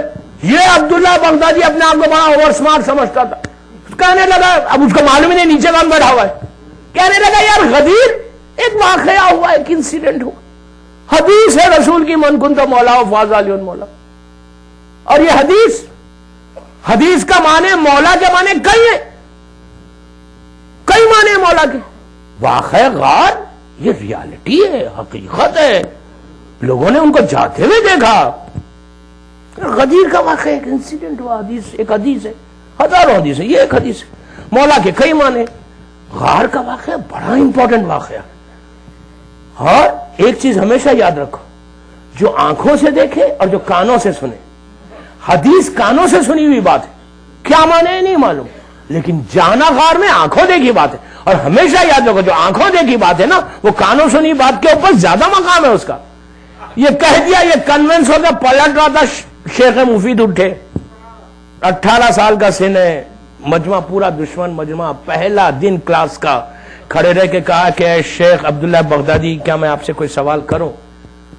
وہ تو ان کو جانتا بھی نہیں تھا کہ یہ ہے کون۔ پوچھا کوئی سوال ہے؟ تو کہا میرا ایک سوال ہے، آپ جواب دیں گے۔ جیسے انہوں نے کہا سوال، اس کو کہا بھائی ایک منٹ ٹھہر جاتا ہوں، کھڑے رہ کر کہا، اس نے کہا پوچھو۔ تو شیخ نے کہا یہ بتائیے آپ حضرت علی کو کیا مانتے ہیں؟ تو کہا ہم خلیفہ مانتے ہیں، چوتھا خلیفہ، سارے مسلمانوں نے علی کے ہاتھ پہ بیعت کی، چوتھے خلیفہ ہے ہمارے۔ تو کہا اگر کوئی خلیفہ برق کے خلاف میدان میں آئے تو اس کے بارے میں آپ کا کیا خیال ہے؟ خلیفہ کے خلاف کوئی میدان میں آ جائے تو اس کے بارے میں آپ کا کیا خیال ہے؟ تو کہا فاسق ہے، فاجر ہے، دشمن ہے۔ ایک کہا تو، لیکن ایک سیکنڈ میں بدل گیا، بدل کے کہنے لگا کہ نہیں انہوں نے معافی مانگ لی تھی۔ کہا انہوں نے معافی مانگ لی تھی، جیسے ہی کہا اس کو معلوم نہیں کہ مقابلہ کس سے ہو رہا ہے۔ ایک چیز ہمیشہ یاد رکھنا، صحیح محبت ہوگی علی سے تو حکومتوں سے خوف نہیں کھاؤ گے، مرعوب نہیں ہوگے، ڈرو گے نہیں، یہی تو کہنا لیو لائک علی، زبان کی نوک سے مت بولو، یہاں سے بولو، یہاں سے بولو، from your heart live like Ali. 24 گھنٹے اپنی زبان پہ یہ جملہ رکھو، جب گھر میں انٹر ہونا تو بولو لیو لائک علی ڈائی لائک علی۔ تو جتنی دیر گھر کے اندر ہوگے نا تصور رہے گا کہ ایک ایک کام جو کرو گے نا گھروں میں تو یہ تصور میں کرو گے کہ میرا مولا کیا کرتا تھا۔ جب گھر سے باہر نکلو تو کہتے ہوئے نکلو دروازے سے لیو لائک علی ڈائی لائک حسین، تو پھر وہ جذبہ پیدا ہوگا۔ جب بھی کوئی کام کسی کی طرف نگاہ جائے گی، کوئی کام میں سننے کا دل بولے گا تو فوراً رکو گے۔ سمجھ رہے آپ؟ تو اس نے انہوں نے پوچھا محمد ابن نعمان نے کہ یہ بتائیے تو پھر ہوا کیا؟ تو انہوں نے کہا نہیں، انہوں نے معافی مانگ لی تھی، سوری بول دیا تھا۔ جیسے ہی کہا معافی مانگی، انہوں نے کہا ابھی آپ نے کہا کہ میدان میں آنا وہ آنکھوں دیکھی بات ہے، سوری کا بولنا کانوں سنی بات ہے، اور ابھی آپ نے کہا جو آنکھوں دیکھی بات ہے اس کا مقام زیادہ ہے کانوں سنی بات پہ۔ 18 سال کا لڑکا 60 سال کے ضعیف بوڑھے کو جواب دے رہا۔ ہمیشہ جوان کے مقابلے میں بوڑھے ہی آئے اسلام میں، جتنے بوڑھے آئے چند لمحے میں ختم بھی ہو گئے۔ اسی لیے اللہ نے کہا کہ ہم بوڑھوں کو بھیجیں گے ہی نہیں جنت میں، جوانوں کو ہی بھیجیں گے۔ جتنے بوڑھے سب مائنس ہو جائیں گے، جوان چلے جائیں گے سب۔ تو ہوا کیا؟ انہوں نے کہا کہ یہ بتائیے آپ نے کہا،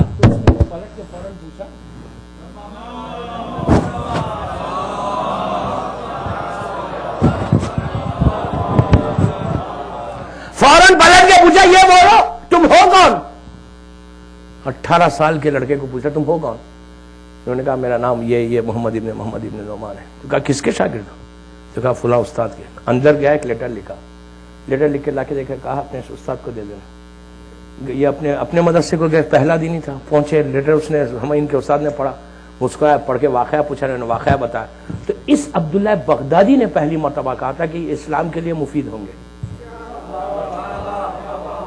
اسلام کے لیے یہ مفید ہے۔ پہلی دو ایکچوئل 2 روایتیں، ایک روایت عبداللہ بغدادی کی، ایک روایت ہمارے امام کی ہے کہ یہ اسلام کے لیے مفید ہوں گے۔ دوسری چیز ان کے بارے میں ایک اور، اس لیے کہ آج ویکنڈ کی رات ہے تو میں بھی کچھ فائدہ اٹھاؤں نا، ورنہ اس لیے کہ 4 دن میں تو مکمل ہوگا، 10-15 منٹ مجھے دے دیجیے آپ، صلوات پڑھیں محمد والے۔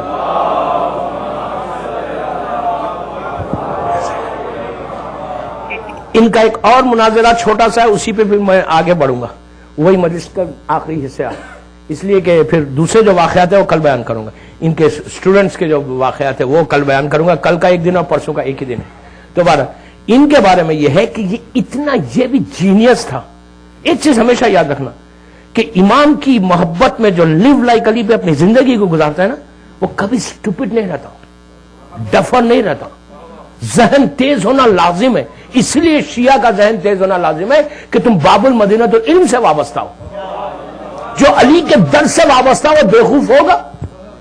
کیسا ہوگا؟ ذہن تو تیز ہونا ہی ہونا ہے، لازم ہے، لازم ہے۔ اور ہمیشہ یاد رکھے ذہن تیز نہیں، انٹیلیجنٹ بھی ہوتا ہے، عالم بھی ہوتا ہے، انٹیلیجنٹ بھی ہوتا ہے، اور یہ ایسا انٹیلیجنٹ ہوتا ہے کہ ان کا جب یہ بغداد میں علامہ بن چکے تھے، 30-35 سال کا سن ہو گیا تھا، پورے بغداد میں جو وہاں کا گورنر تھا بنی عباس کا، اس کے پاس ایک ایتھسٹ آیا جو اللہ کو ہی نہیں مانتا، وہ ایکسپٹ ہی نہیں کرتا اللہ کو۔ جب کوئی اس کے سامنے کوئی بات کرو اپنے الجھا کے ادھر ادھر لے کے چلے آتا، ایک نیا عقیدہ کو اس نے پیش کرنا شروع کیا، اور جس کا نتیجہ یہ ہوا کہ جو ذرا سا اسلام جو زبان کی نوک سے اسلام کو ایکسپٹ کرے ہوئے تھے وہ ڈاؤٹ میں آنے لگے، ایک ہلچل مچ گئی، کئی مہینے پرابلمز رہا وہاں پہ۔ تو اس نے وہاں کا جو گورنر تھا بغداد کا، ان کو بلایا، یہ پہنچے بغداد اس کے دربار میں، بغداد کے دربار، اب پورا اس وقت بغداد کیپٹل ہے اسلام کا، شیخ مفید پہنچے، 30-35 سال کا سن ہے، اور وہ بندے کا 50-55 سال کا سن ہے۔ اس نے کہا یہ تو ایک نوجوان آیا، یہ پہنچے، سلام دعا ہوئی، سلام دعا کے بعد اس نے پوچھا، انہوں نے کہا کہ تیرا عقیدہ کیا ہے؟ تو اس نے کہا کہ خدا ہے ہی نہیں، کیسی چل رہی دنیا؟ بس چل رہی۔ وہ اپنے اپنے باتیں کرنے لگا۔ تو انہوں نے کہا سن، میں تیرا جواب آج کچھ نہیں دوں گا، نہ میں تجھ سے کوئی سوال کرتا، غور سے سنیے، ذہانت دیکھے، میں کل تجھے اس کا جواب دوں گا۔ اس نے کہا ٹھیک ہے کل دینا۔ تو یہ کہہ کے یہ پلٹ کے پھر گئے قریب، جا کے کہا سنو، کل صبح 10 بجے تم دربار میں آنا اور میں ٹھیک 10 بجے میں بھی پہنچ جاؤں گا, میں تم سے ڈیبیٹ کر لوں گا. اس نے کہا ٹھیک ہے. پھر یہ 2 قدم آگے بڑھے, پھر رک کے پلٹ کے کہا سنو کل 10 بجے آ جانا. اس نے کہا ٹھیک ہے میں آ جاؤں گا. پھر آگے بڑھے, پھر رک کے کہا سنو کل 10 بجے آ جانا. اس نے کہا بابا میں آ جاؤں گا. 2-3 دفعہ ریمائنڈ کیا, ریمائنڈ کر کے چلے گئے. اب دوسرے دن جتنے امام کے چاہنے والے تھے, ان کے ماننے والے, سب پہنچ گئے کہ دیکھیں کہ شیخ کیا کیسا اس کا ڈیبیٹ کرتے, اس کو قائل کرتے. وہ بھی پہنچ گیا 10 بجے اور شیخ آئی نہیں. شیخ آئی نہیں. اب اس کو آپ وہ نہیں کریں کہ یار چلتا ہے مجلس 8 بجے 9 بجے بھی آ سکتے, جب شیخ نہیں آئے وقت پہ تو ہمارا کیا ہے. ایک چیز یاد رکھو, شیعہ ہمیشہ ٹائم کا پابند اور ڈسپلن ہے. اسلام ڈسپلن ریلیجن ہے. آپ کو پتا ہے, آپ ماشاءاللہ سب حاجی لوگ ہیں نا, حج میں کیا کرتے ہیں, حج پورا حج ٹائمنگز کا نام ہے, وقت کا. حج میں کچھ بھی نہیں ہے, صرف ٹائمنگز ہے کہ یہ ٹائم سے یہ ٹائم یہاں رہنا ہے, یہ وقت سے یہ وقت یہاں رہنا ہے.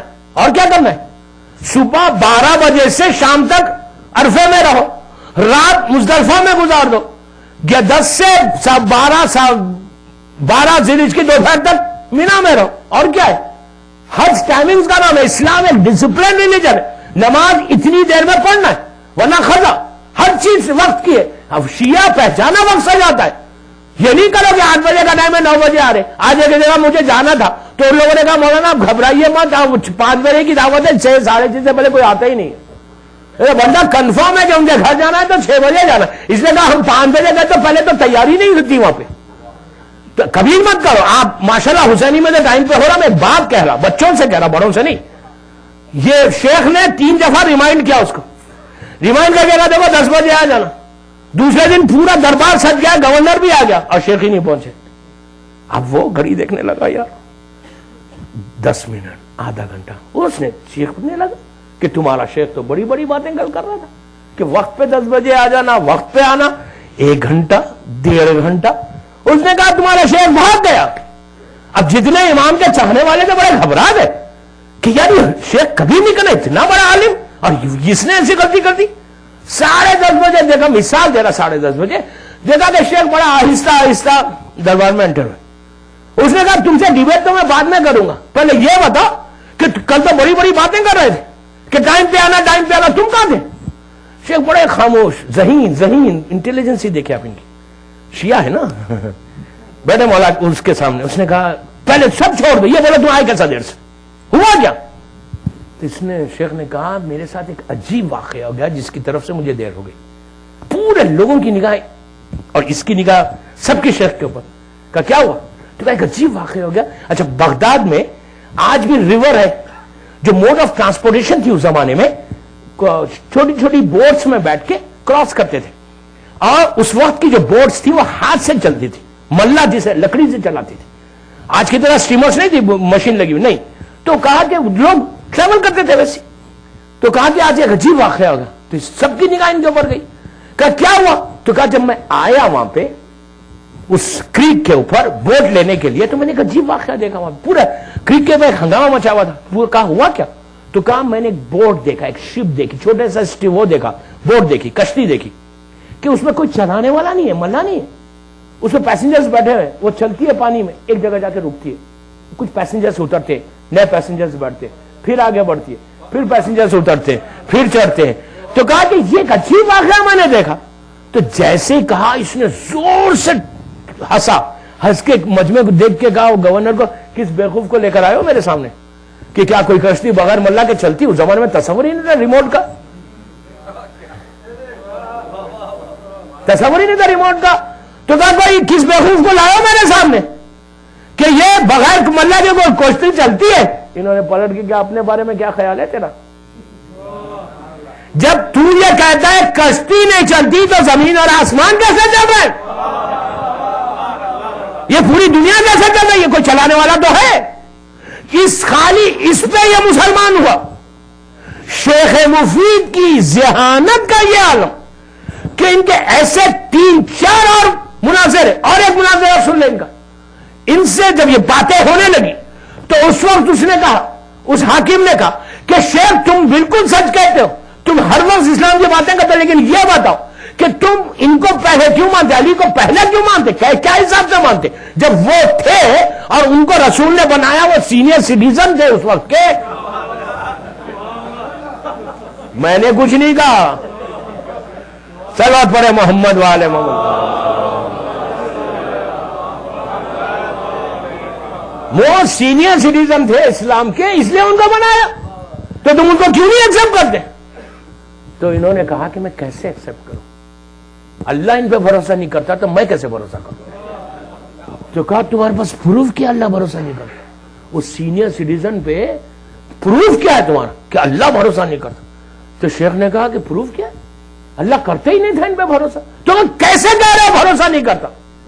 تو کہا اگر اللہ بھروسہ کر لے ان کے اوپر میں تو آج مان لوں. تو کہا تم ثبوت دو. اس نے کہا میرے پاس ثبوت نہیں ہے. شیخ نے کہا میں دیتا ہوں. پلیز غور سے سننا کہ ان پہ اللہ بھروسہ ہی نہیں کرتا تھا. پوچھا کیسے تمہارا ثبوت کیا ہے؟ تو کہا جب اللہ کے رسول نے سورہ توبہ ان کو دیا اور کہا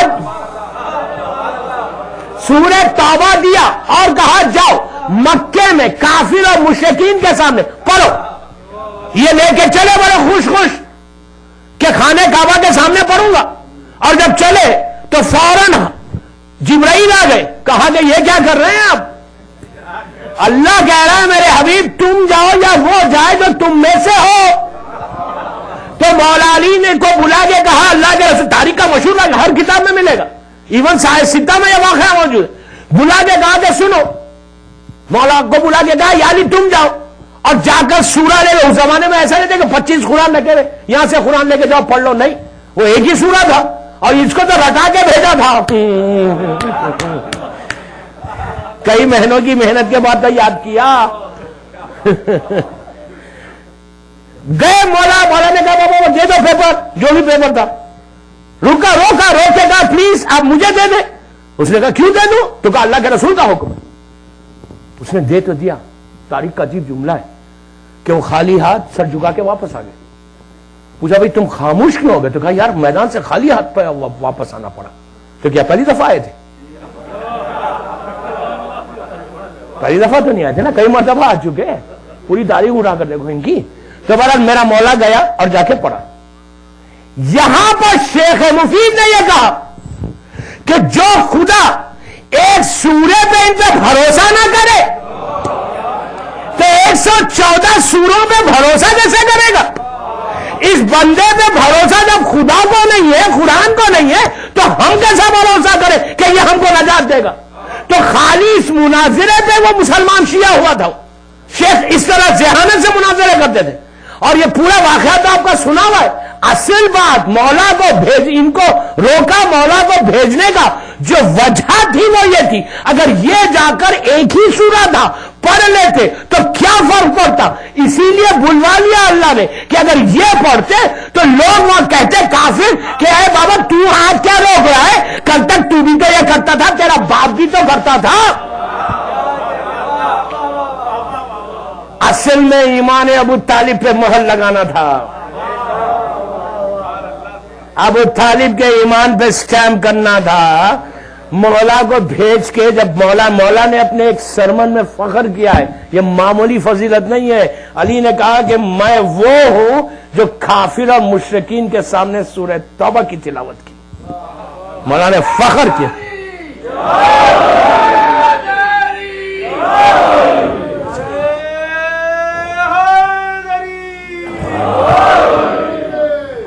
تو شیخ مفید نے اس مناظرے کو جیتا اس ڈیبیٹ کے ساتھ کہ ایک سورے پہ اللہ نے بھروسہ نہیں کیا تو ہم کیسا بھروسہ کریں.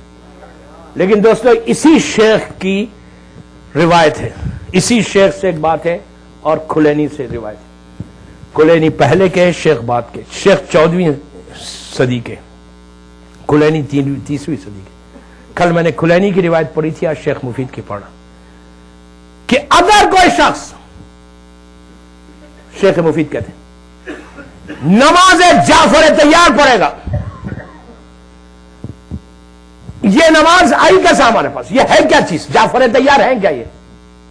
اس لیے کہ کل یہ عمل ہونے والا ہے. کل یہاں پہ ٹھیک 7:30 بجے یہاں کی انتظامیہ کی طرف سے، مینجمنٹ کی طرف 7:30 شاب، آپ سنیں آپ کیا چیز ہے، ایک ٹوٹل گفٹ ہے اس امام بارگاہ حسینی کے مومنین اور مومنات کے لیے. آپ کوئی معمولی چیز مت سمجھے، کوئی آرڈنری چیز نہیں ہے. دوستوں، منبر رسول سے کہہ رہا، پہلی سفر کی رات میں کہہ رہا، یہ میرے جملے نہیں ہیں، عابد بلگامی کے جملے نہیں ہیں. جعفر طیار کیا پرسنالٹی تھی، یہ مولا علی کے سگے بڑے بھائی ہیں. شہزادی زینب شہزادی ام کلثوم کے فادر ان لا ہیں. مولا سے 2 رشتے سمدی کے بھی ہیں. 13 سال جب گئے تھے مکہ، ابھی آپ نے سٹارٹنگ میں سنا، مکے سے افریقہ گئے، واپس کب آئے؟ جعفر گئے تھے مکے میں جب اسلام تھا، واپس آئے جب اسلام مدینے میں آ گیا تھا. مدینے میں آیا، وہ مدینہ جعفر طیار پہنچے 13-14 ایئرس کے بعد. جب پہنچے مدینے میں، پوچھا اللہ کا رسول کا ہے، تو کہا اللہ کا رسول خیبر گیا ہوا ہے. تو جعفر طیار مدینے سے خیبر کی طرف چلے. خیبر مدینے سے 170 مائلز کے اوپر ایک بہت بڑا فورٹ تھا. میں جنگ نہیں پڑھ رہا، میں بتا رہا آپ کو. آج بھی خیبر مدینے سے 170 مائلز کے اوپر موجود ہے، وہ جگہ موجود ہے، آج بھی موجود ہے. آج سے 50 یا 60 سال پہلے تک وہ دروازے کا حصہ بھی موجود تھا، وہ جگہیں موجود تھی کہ جہاں سے مولا نے اس در کو اکھاڑا تھا. بہرحال میں بتاؤں گا کل پرسوں کی مجالس میں انشاءاللہ. تو ہوا کیا، یہ جعفر طیار پہنچے مدینہ، معلوم ہوا اللہ کا رسول خیبر گیا ہوا. تو جعفر اپنے کاروان کو، اپنے قافلے کو وہاں روکا. جعفر طیار اکیلے چلے. کہاں ہے؟ خیبر پہنچے. جب خیبر پہنچے تو 40 دن گزر چکے تھے. اچھا، اس زمانے 170 کلومیٹر ایک دن میں چند گھنٹوں میں کوئی نہیں کرتا تھا. 170 کلومیٹر ٹریول کرنا کئی دن بھی لگ جاتے تھے. یہ جب پہنچے تو یہ وہ ٹائم تھا کہ 40 دن کے بعد میرا مولا خیبر کو فتح کر کے، ایک ہاتھ میں مرحب کا سر تھا، مولا خیبر سے پلٹ رہے تھے. جب پلٹ رہے تھے تو سامنے اپنے بڑے بھائی کو دیکھا. 14 ایئرس کے بعد جعفر اور علی میں ملاقات ہوئی. دونوں بھائی ایک دوسرے سے گلے ملے. مل کے یہ دونوں بھائی رسول اللہ کے خیمے میں گئے، کیمپ پہ جا رہے تھے. ایک ہاتھ میں مرحب کا سر ہے مولا کے، اور رائٹ سائڈ پہ جعفر طیار ہے. یہ دونوں بھائی خیبر کے رسول کے کیمپ میں انٹر ہوئے. جیسی خیمے میں انٹر ہوئے، رسول اللہ انتظار کر رہے مرحب کے سر کا، رسول انتظار کر رہا ہے علی کی واپسی کا. رسول نے دیکھا کہ علی کے ساتھ جعفر طیار بھی آ گئے. جیسی ان دونوں بھائیوں کو دیکھا، تاریخ کا جملہ ہے رسول کا کہ میں آج کس کی خوشی بناؤں، کس کی خوشی بناؤں، خیبر کی واپسی کی یا جعفر کی واپسی کی؟ کس کی خوشی بناؤں، خیبر کی فتح کی یا جعفر کی واپسی کی؟ اس کے بعد اللہ کا رسول اٹھا، اپنے ہاتھوں کو اس بھائی کے گلے میں ڈالا. بہت چاہتے تھے، ڈال کے پیار کیا. پیار کر کے آپ رسول کا جملہ سنیں. یہ ٹوٹل گفٹ ہے آج کے اس امام بارگاہ کے لیے. رسول کا جملہ ہے کہ جعفر نبی آدم سے عیسیٰ تک اللہ نے کسی امت کو یہ تحفہ نہیں دیا جو میری امت کو تمہارے ذریعے دے رہا. اب سمجھ رہے بات؟ یہ اسلام کی شیعہ فقہ کی موسٹ ریکمینڈڈ پریئر ہے. Most recommended prayer. آپ کو پتا ہونا چاہیے کہ ہماری پوری نمازیں، جتنی آپ کی 100-150 نمازیں مستحب واجب 17 کو چھوڑ کے، زیارت کی نماز، جمعے کی نماز، جمعرات کی جتنی نمازیں، ان سب نمازوں میں یہ ایک نماز ایسی ہے پوری ہماری شیعہ فقہ میں، یہ ایک نماز ایسی ہے جس میں 1200 ٹائمز آپ اللہ کو پریز کرتے ہیں. کتنی خاموشی آ گئی نہیں کہ 2, 3, 4 گھنٹے کی نماز ہوگی. 1200 مرتبہ 1200 ٹائمز آپ پریز کرتے ہیں اللہ. کوئی نماز میں نہیں ہے، کسی نماز میں نہیں ہے کہ اللہ کی تعریف تم ایسا کرو. صرف ایک نماز ایسی. آپ سوچیں 1200 مرتبہ اگر اتنے ہزاروں لوگ اللہ کو پریز کریں، ہزاروں مرتبہ اللہ کی تسبیح ہو جائے تو رحمت کے دروازے کھل جائے. اب میں آپ کو بتاؤں، ورجینیا کا کیس، ہیوسٹن کا کیس، کیلیفورنیا کا، میامی کا، ہمارے انڈیا بامبے کا. میں ایک بات بولوں آپ کو، ہمارے پاس سب ہے. گولڈ کی مائن ہے ہمارے پاس، مائن سے ایک مائن ہے، مائن سے لیکن ہمارا حساب کیا ہے؟ ہاتھ میں پانی لیتے ہیں کھڑے ہوئے گلاس لے کے، میں پیاسا ہوں میں پیاسا ہوں میں پیاسا ہوں. لوگ کیا کہیں گے؟ بچے کیا کہیں گے؟ یار پی لو نا، پیاسے ہو تو. ہاتھ میں چلڈ واٹر ہے میرے، اور میں کہوں یار میں بہت پیاسا ہوں، میں بہت پیاسا ہوں. نکلو بابا، لیو لائک علی ہے، لیو لائک علی. مولا علی کا نام ہاتھ میں، مولا علی کا نام زبان پر ہے. یہ نماز کوئی ایسی حاجت نہیں ہے دوستو. امیگریشن کا کسی کا پرابلم ہے، لیکن پھر وہی بات، زبان سے نہیں، یہاں سے پڑھنا، دل سے پڑھنا. پھر وہی بات، نماز پڑھ کے باہر نکلو میوزک سنو، نہیں ہوگا. باہر نکلو بیک بائٹنگ کرو، اثر نہیں ہوگا. باہر نکلو لوگوں پہ ایلیگیشنز لگاؤ، نہیں ہوگا. باہر نکلو مرجع پہ اعتراض کرنے لگو کہ ہم مرجع یہ کہاں سے بن گئے. آپ لوگ نہیں کہتے، میں ایک بات کہہ رہا، آپ سمجھ رہے میری بات؟ یہاں سے پڑھو، یہاں سے. یقین کریں منبر رسول سے بول رہا. 3 سال کے پرابلم، 5 سال کے پرابلم، آپ کے ملک کے جو امیگریشن کے مشہور پرابلمس ہے کہ وہ پرابلمس کو سالو کرنا ہے. نماز اور زیارت عاشورہ ایکسٹرا آرڈینری چیز. زیارت عاشورہ فرزند زہرا کی خواہش ہے، کسی اور کی خواہش نہیں ہے، فرزند زہرا کی خواہش ہے. زیارت عاشورہ پڑھنے والا الحمدللہ اس وقت کافی پڑھی جا رہی، اور میرا تو یہ مشن ہے دنیا بھر میں.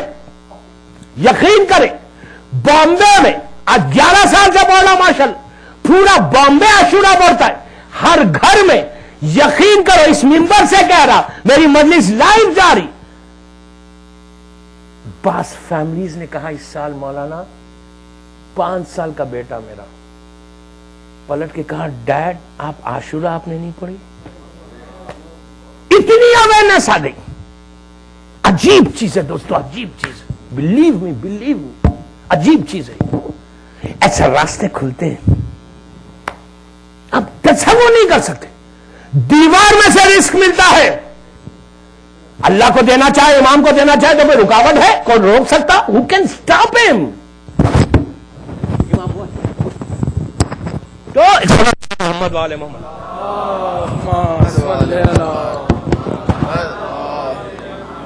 بار دیگر نعرہ صلوات.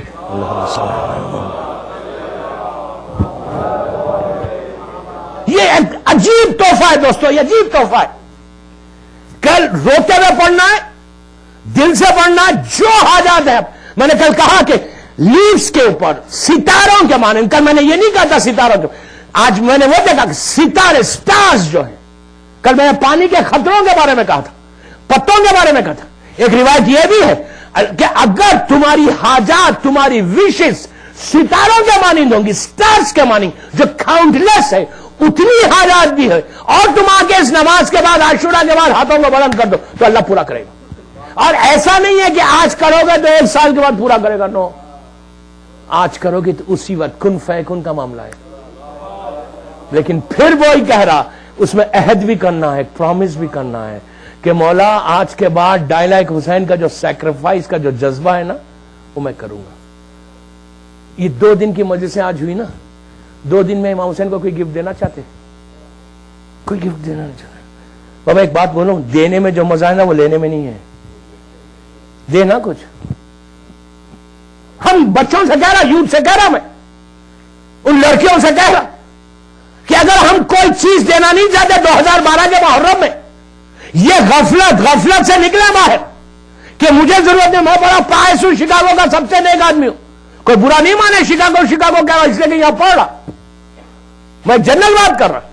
یہ ذہنوں سے نکال دو کہ مجھے اب ضرورت نہیں ہے، میں پہلی صف میں کھڑے رہتا ہوں. بابا پہلی صف میں کھڑے رہنا سند نہیں ہے. سمجھ رہے آپ بات میری؟ یہ ایک مثال دے رہا میں. ہر انسان آج رات میں بستر پہ جا کے سوچے 5 منٹ، سب 5 منٹ سوچو. جسٹ گیو می 5. مجھے عابد بلرامی کو 5 منٹ دے دینا.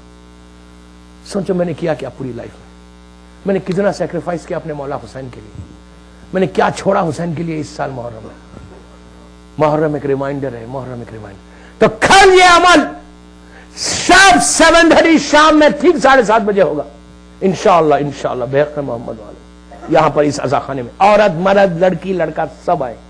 بچوں کو لے کر آؤ، بچوں کو لاؤ، لڑکیوں کو لاؤ، چھوٹے بچوں کو، سب کو لاؤ شارپ 7:30، اس لیے کہ یہ جب شروع ہوگی نماز، جیسا جماعت میں ہم جوائن کر لیتے ہیں ویسے جوائن نہیں کر سکتے اس نماز میں۔ 7:30 شروع ہو گئے، اگر لیٹ آئے تو نماز گئی، جماعت کے ساتھ ہوگی لیکن فرادہ ہوگی نماز، صرف میں لیڈ کروں گا اور اس کا طریقہ کل ہی بتاؤں گا، میں صرف لیڈ کروں گا، زور سے پڑھوں گا، لیکن ہوگی یا فرادہ، جماعت نہیں ہوگی۔ تو ایک دفعہ اگر شروع ہو جائے تو پھر آپ جوائن نہیں کر سکتے۔ پلیز کل تھوڑا سا ٹائم پہ آ جائے، مجھے معلوم ہے حسینی میں ہر وقت ٹائم پہ آتے سب، لیکن ایک ریمائنڈ کر رہا ہوں، تو آپ ٹائم پہ آ جائیں انشاءاللہ۔ 7:30 شام یہ اعمال شروع ہوں گے اور 1 گھنٹے کے یہ اعمال ہے، ٹوٹل 1 آور۔ اس کے بعد آپ دیکھنا جو سیٹسفیکشن ہوگا نا، جو آپ کے ایک فیلنگز پیدا ہوں گی نا، جب ایک بوجھ جو ہمارے سروں پہ ہے نا، وہ جو بوجھ ختم ہوگا نا، اس کے بعد ایک بندہ جو ریلیکس ہوگا نا، جو بندے کا سٹریس ختم ہوگا نا، ہو سکتا آپ یہیں بیٹھے رہیں اور آپ کی حاجت پوری ہو جائے انشاءاللہ۔ صلوات پڑھنے بآواز بلند۔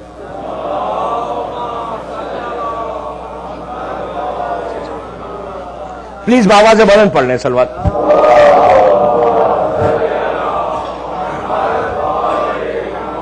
تو کل 7:30 بجے یہ اعمال انشاءاللہ عاشورہ کے ساتھ۔ عاشورہ جب بھی سنتے ہیں نا، جب آپ کہتے ہیں السلام علیکم یا ابا عبداللہ، تو مولا حسین آپ کو جواب دیتا ہے علیک السلام، علیک السلام۔ عاشورہ پڑھے تو وہ دن بھی یاد آتا، وہ دن کہ جس دن فاطمہ کا پورا گھر اجڑ گیا، ایسا اجڑا کہ پھر قیامت تک یہ گھر آباد نہیں ہوا، چھوٹے چھوٹے بچے ذبح ہو گئے۔ یہ وہ دن تھا کہ جس دن کے لیے بچپنے سے تیاری کی گئی تھی، جب میرا مولا حسین کی ولادت سے شہادت تک اس کی تیاری ہو رہی تھی۔ دوستو، آج کی رات ایک قیامت کی رات ہے، کل کی صبح پہلی سفر کی صبح ہے۔ آپ نے بڑی آسانی سے سن لیا، پہلی سفر کی صبح ہے۔ کل کا دن عاشورے سے کم نہیں ہے۔ عاشورے کو حسین شہید ہوئے، پہلی سفر کو زینب دربار میں گئی۔ کتنی آسانی سے سن لیا، دربار میں زینب گئی۔ پہلی سفر وہ مصیبت کا دن ہے کہ جس دن کو 34 برس تک امام یاد کر کے روتا رہا۔ دربار میں جانے کے بعد سیدانی ضعیف ہو گئی۔ یہ وہ بیوی ہے کہ جس کو شوہر نے نہیں پہچانا تھا، دربار میں جا کر شہزادی ٹوٹ گئی، ختم ہو گئی۔ یہ وہ لمحہ تھا کہ تمام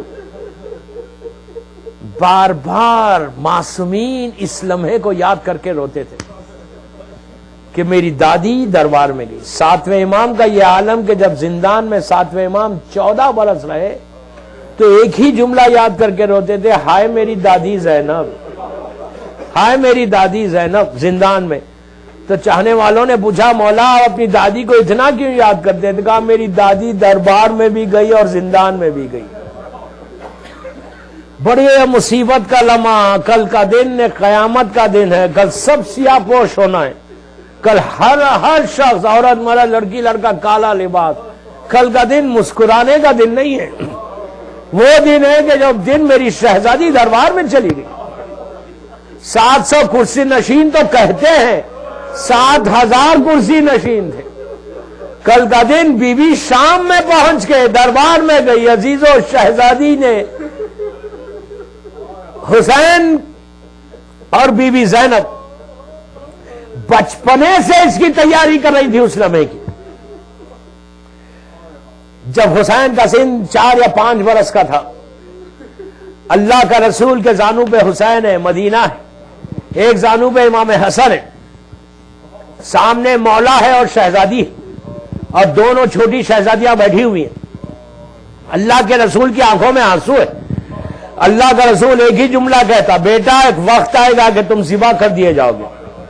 حسین روتے ہوئے، حسین سر کو جھکا کے کہتے ہیں، نانا میں موجود ہوں، میں وعدہ کر رہا میں ہر مصیبت کو برداشت کر لوں گا، پھر رسول نے کہا کہ بیٹا بھوک اور پیاس کا امتحان دینا ہوگا. حسین نے کہا نانا میں وعدہ کرتا ہوں کہ میں دے دوں گا. پھر رسول نے کہا کہ بیٹا تمہارے بچے تمہارے ہاتھوں پر ذبح ہو جائیں گے. تو کہا نانا میں وعدہ کرتا ہوں. تو کہا تمہارے بھائی قتل کر دیے جائیں گے. نانا میں وعدہ کرتا ہوں صبر کروں گا. اس کے بعد کہا کہ تمہارا جوان بیٹا تمہارے سامنے ایریا لگا کے ختم ہو جائے گا. تو کہا نانا میں صبر کر لوں گا. پھر اللہ کے رسول نے کہا کہ بیٹا جب پورا گھر لوٹ جائے گا تو تمہارے سوکھے گلے پہ خنجر چل جائے گا. کہا نانا مجھے معلوم ہے وعدہ کرتا ہوں میں صبر کر لوں گا. اب تک حسین ہر چیز پہ کہتے جا رہے تھے میں وعدہ کر رہا میں صبر کر لوں گا. اب رسول نے رک کے کہا کہ بیٹا حسین تمہاری شہادت کے بعد تمہاری بہنوں کے سروں سے چادریں چھینی جائیں گی. آہستہ نہیں رونا, آج تکلف سے نہیں رونا, تکلف سے نہیں رونا. آج تکلف سے رونے کی رات نہیں ہے دوستو. رسول نے کہا کہ بیٹا تمہاری شہادت کے بعد تمہاری بہنوں کے سروں سے چادر چھینی جائے گی. اب تک حسین وعدہ کر رہے تھے, اب سر کو جھکا کے بیٹھ گئے, اب وعدہ نہیں کرتے. روایت کا جملہ ہے کہ 3 یا 4 سال کی چھوٹی سی شہزادی آگے بڑھی, حسین کے شانے پہ ہاتھ رکھا, رکھ کے کام ماں جائے وعدہ کر لو زینب موجود ہے. کہا بھیا وعدہ کر لو زینب موجود ہے. اس وقت حسین نے وعدہ کیا. اب شہزادی حسین سے وعدہ کروا کے شہزادی نے رسول سے کچھ نہیں کہا, اپنی ماں سے کچھ نہیں کہا, حسن اور حسین بھائیوں سے کچھ نہیں کہا. چھوٹی سی بچی پلٹی اپنے باپ کی طرف, مولا کی طرف پلٹی.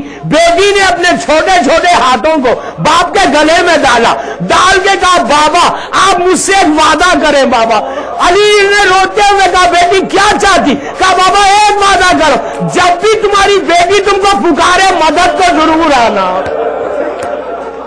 کہا بابا جب بھی زینب پکارے اپنی بیٹی کی مدد کو آنا. علی رونے لگے. کہا بیٹی جب پکارو گی میں آؤں گا. عزیزو زینب نے مدینے میں نہیں پکارا, کربلا پہنچی نہیں پکارا, عاشورے کو حسین ذبح ہو گئے نہیں پکارا, شام غریبہ مولا آ گئے لیکن زینب نے نہیں پکارا. سیدانی کوفے میں آ گئی, کوفے میں بھی نہیں پکارا. آپ نے کتنی آسانی سے سن لیا زینب کوفے میں آ گئی. آپ کو معلوم ہے یہ کوفہ جب مولا کی ظاہری حکومت تھی اور عورتوں نے آ کے علی سے کہا تھا کہ مولا ہم آپ کی بیٹی شہزادی زینب کی زیارت کرنا چاہتے, تو اس وقت علی نے کہا تھا سنو ایک ایک کر کے جانا, میری بیٹی کو ہجوم پسند نہیں ہے. یہی کوفہ تھا, شم تعارف کرا رہا تھا, حاضہی زینب حاضہی امت.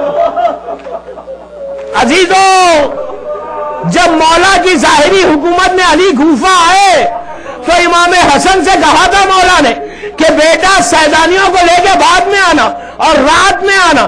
جب رات میں بعد میں حسن بیبیوں کو لے کر مدینے سے آئے تو بیرون کوفہ قافلہ روکا گیا.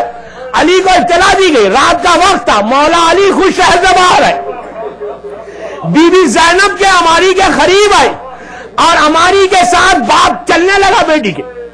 چلتے چلتے جب کوفے کا دروازہ آیا, علی نے کہا بیٹی زینب دیکھو یہ کوفے کا دروازہ ہے. شہر میں داخل ہوئے, پورا بازار بند تھا. علی نے کہا بیٹی یہ کوفے کا بازار ہے. تو زینب نے کہا بابا آپ مجھے کیوں بتا رہے؟ تو اس وقت علی نے کہا بیٹی ایک دن آئے گا تم اسی دروازے سے جاؤ گی, یہی بازار سے جاؤ گی. قافلے کو لے کے زینب شام پہنچی, علی کو نہیں پکارا. بازار سے گزری, آج بھی وہ بازار موجود ہے. جب بھی زیارت کو جانا اللہ زیارت نصیب ہو, جب بھی جانا نگاہوں کو نیچی کر کے جانا. عزیزو جب وہ بازار ختم ہوتا ہے وہاں ایک دروازہ جسے باب السعد کہتے, وہاں زینب 12 گھنٹے آج کی رات کھڑی رہی, اس لیے کہ دربار سجایا جا رہا تھا. عزیزو کل کی صبح جب آئی دربار میں جانے کا وقت آیا, شہزادی نے دربار پہ نگاہ ڈالی اور کہا کہ میں دربار میں نہیں جاؤں گی. بی بی بیٹھ گئی, کنیزیں آ کے بیٹھ گئی. شمن نے آ کے چوتھے امام سے کہا کہ چل کے اپنی پھوپھی سے کہو دربار میں چلے.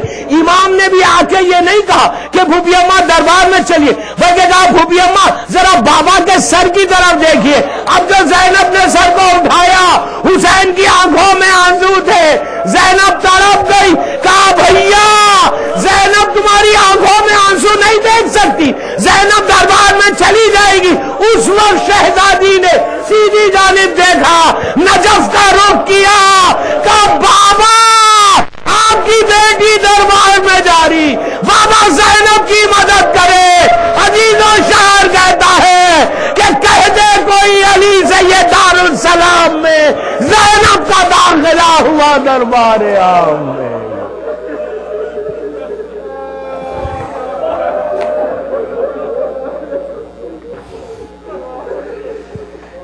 پروردگار میری شہزادی کا واسطہ ہمارے ناسوؤں کو قبول کر لے.